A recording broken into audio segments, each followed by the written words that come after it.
Welcome back to Real World Magic, where we make your life more magical. My name's Neil, I'm going to be your magical host, and in today's video it's not scripted. And the reason being is I wanted to get this video out really quick because there's been a rumour going around that Harry Potter is coming back to not the big screen as such, more a little screen on HBO. Now HBO is owned by Time Warner Company, or Warner Media, who also own Warner Brothers, who also own Harry Potter. So is there any truth in that? Well, here it is, coming up right after this.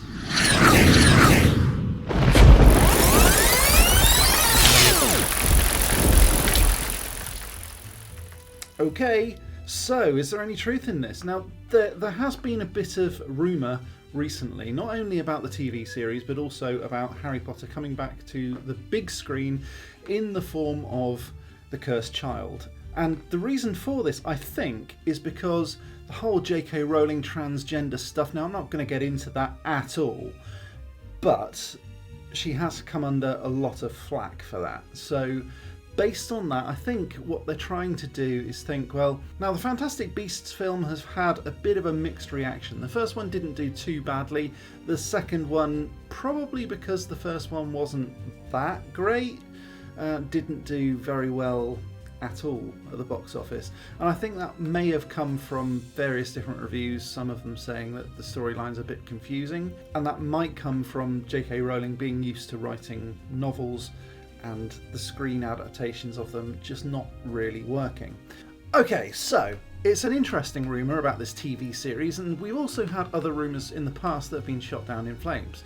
For example, there was a rumour about Harry Potter and the Cursed Child coming to the big screen, which would kind of make sense, and certainly the timescale with the original cast coming back 19 years after they finished the last one kind of makes sense. And we're approaching that point now.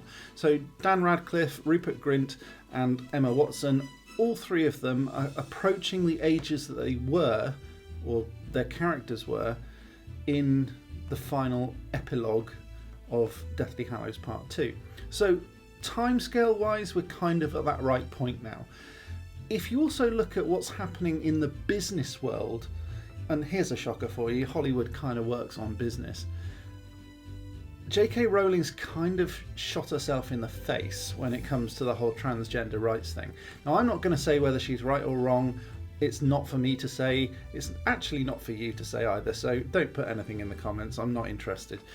But the point is that what she said and what she did has upset an awful lot of people. So much so that the Crimes of Grindelwald didn't really come out particularly well, and it's not that the film itself was rubbish, it's just that it didn't have a very good box office release. Now again, I'm not going to say whether or not this opinion of JK Rowling's is shared or anything like that. Irrelevant. However, I am going to say that what she said has upset an awful lot of people. Warner Brothers, I think, are now trying to distance themselves from that, and Dan Radcliffe, Rupert Grint, Emma Watson have all come out and said, we don't support that view at all, we're not marginalising anyone else, and I think to a certain extent they're also trying to distance themselves from the author. So for them to suddenly sign up to probably a 2-film deal minimum for the Cursed Child, because it is a 2-part stage play, I think is unlikely. I don't think that's actually going to happen. The TV series, on the other hand, maybe holds a bit more weight. Now the internet has exploded. It's gone kind of bonkers with the whole, yeah, there's going to be a Harry Potter TV series. I don't think there will be. Number one, because the films are still reasonably recent. I mean, let's face it, Back to the Future, amazing franchise. I'd love to see a reboot, but I'd also hate to see a reboot. It's never been revisited, and it's, what, about 30, maybe even 40 years old now? It's coming up to 40 years old in 5 years, 35 years. Quick maths, brilliant. 40 minus 5. So, I mean, Back to the Future, for example, is about 35, 36 years old now, and that hasn't ever been revisited. It's a perfect trilogy. They're never going to revisit it, even though Steven Spielberg and co. could make a huge amount of money from a reboot, but they're not going to because they don't want to kill their baby too much. And they're still making money off Back to the Future. It's still achieving fairly decent sales even now, and the merchandise as well. So I don't think that the TV series of Harry Potter is going to be forthcoming anytime soon, at all. More to the point, Warner Brothers have actually come out and said quite blatantly, no, there is no TV series. They've also said, no, there is no film in the works either, except for the ones that they've got planned and invested in. And they originally planned for the Newt Scamander series, the whole Fantastic Beasts franchise, to have 5 films.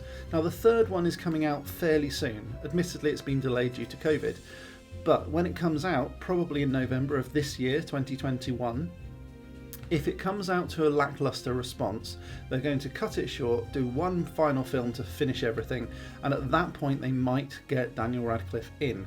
They've certainly had talks about it. They have spoken to Dan Radcliffe about him joining in on the final film. At the moment though, the question is the final film the 5th film in the Fantastic Beasts franchise, or is it the 4th film because the 3rd film is rubbish? Who knows? So if the 3rd film doesn't do very well, they'll do a 4th film just to tie the whole thing up and then stop. If the 3rd film does really well, they'll do a 4th film and then a 5th film, and then Dan Radcliffe will probably come in. Maybe he'll come in, I don't know. But he has come out very, very strongly against JK Rowling's transgender views. So who's to say? I know that the studio is prepared to offer him millions and millions of pounds to do this fairly brief cameo at the end of film 4 or 5. But when it comes to the whole TV series, not going to happen. I think what might happen, simply because they own the rights to it, is that they could take the whole series of books and chop it up stage by stage, chapter by chapter, and have animated characters, basically a cartoon version of the films, spending a huge amount more time laying out the story exactly as it was originally written in those books. And I think that would be fantastic. Even if all you did was take Stephen Fry's audiobook and animate to it, I think that would be amazing. And I think an awful lot of people would want to watch that. And you could serialise it then. You could put it into chapters, and those chapters could be episodes.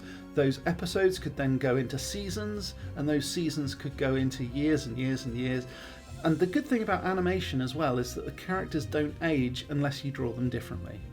I think that would really work. How about that, Warner Brothers? You can have that idea for free. So there you have it. Unfortunately, there isn't going to be an animated series as far as I know. It's a guess if they do.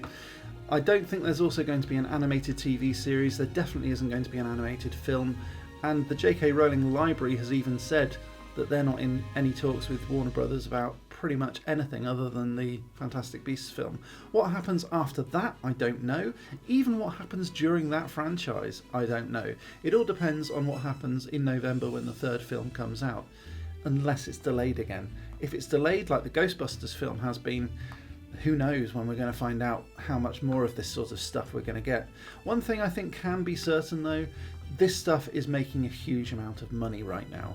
I've got wands aplenty all over the place. There's one there, even behind the green screen. There's wands everywhere, and it's not just one wand. There's one wand on the wall on the display thing there, but then there's another 10, there's another 4, there's another 5 there, and then there's 10 behind there.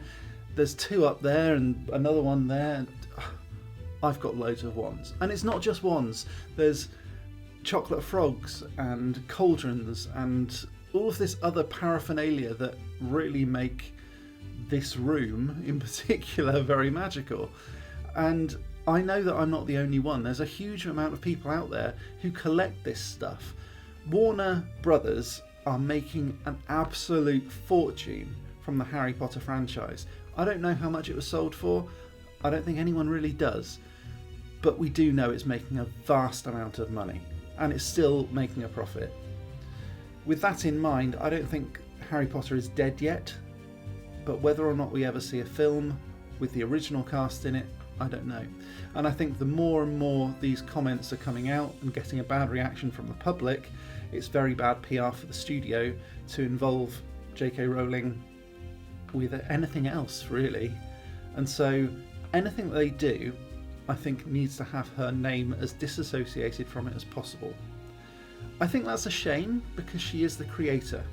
For better or for worse, she is the person who created this stuff.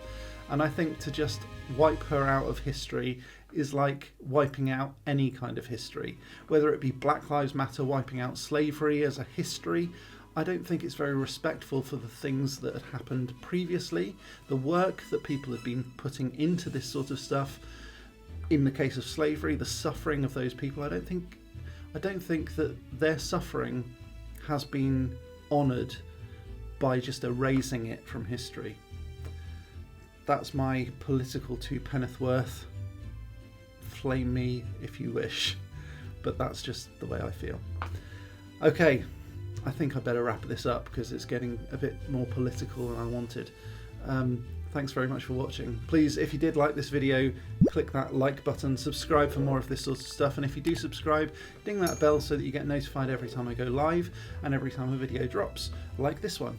And then you won't miss anything, which is great.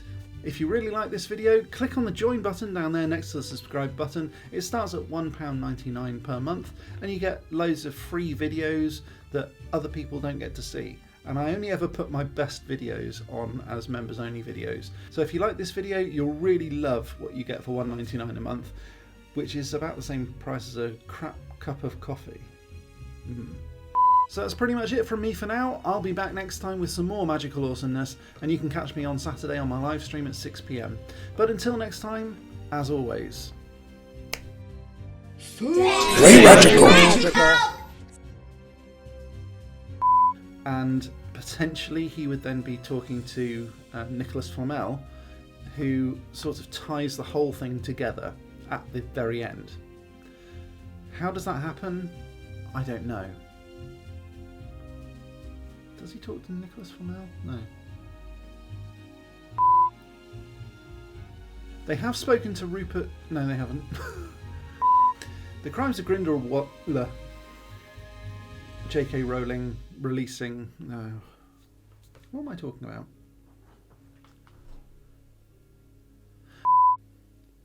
So there you have it. Unfortunately, there is not going to be an animated TV series as far as I know. There's also not going to be an acted TV series, and they're certainly not going to get the original cast back together again because an awful lot of them are dead. Sorry, it's just true.